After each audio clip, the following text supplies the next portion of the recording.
Then the other set of questions is extra wages for overtime is applicable to all employees.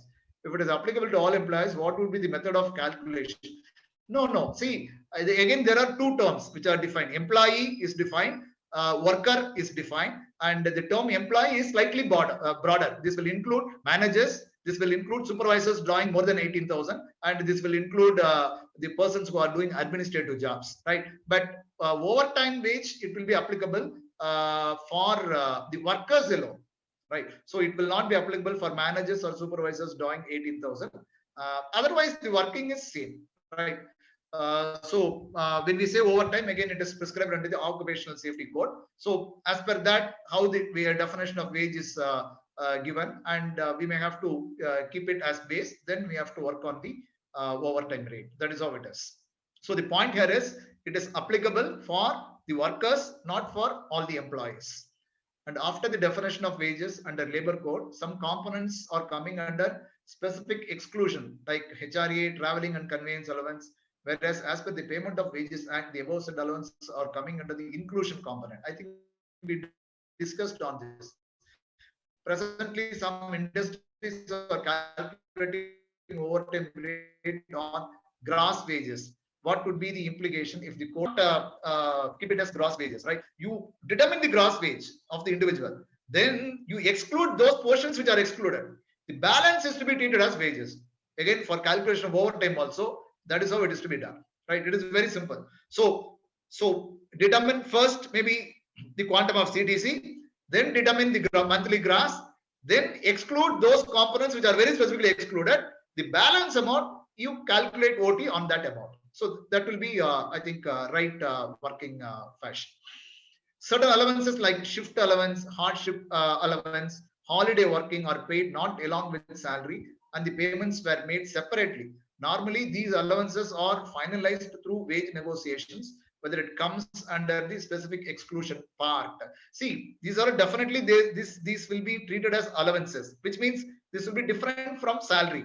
But this can also form part of wages. As I discussed, the substantive part of the definition of the wages, there is a possibility this can also be treated as part of wages, though it is slightly differentiated from salary, right?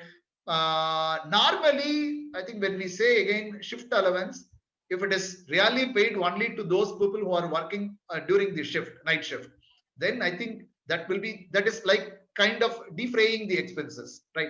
For the hardship or for the challenge he meets, that particular amount is paid. So that is in normal situation. It is not a payment which is universally necessarily and ordinarily paid. So the UNO principle will not be applicable here. So this can qualify for exception. So that is the point here. And is there any legal requirement to reduce PF contributions to threshold limit if presently both employee and employee contributing over and above? No, I think we discussed on this. You are paying the EPF contributions on the actual salary now. Now your question is, can you restrict it to the statutory ceiling of 15,000? You can do that, right? Legally, it is valid. There are judgments, as I said, both by the Bombay High Court as well as the Kerala High Court.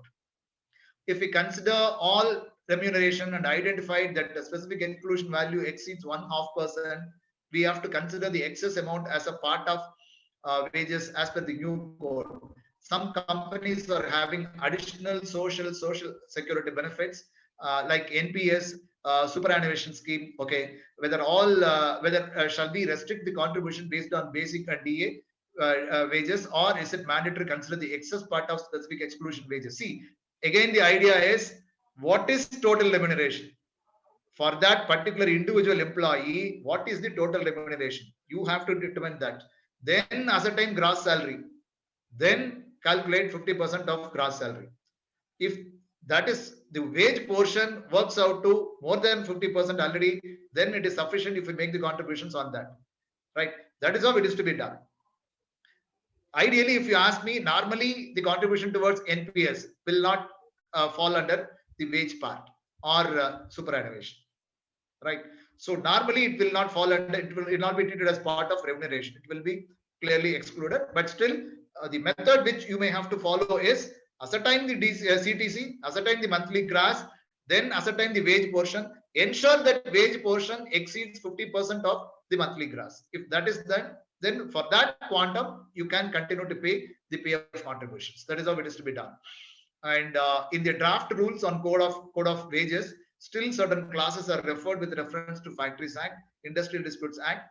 Is it meaningful to consider such references because the said act is and its related provisions are covered under occupational safety, health and working conditions code and code on industrial relations? Yeah, I think now since they are in force, those legislations, they have referred to that. Once the codes are implemented, I think that will automatically get changed, in fact.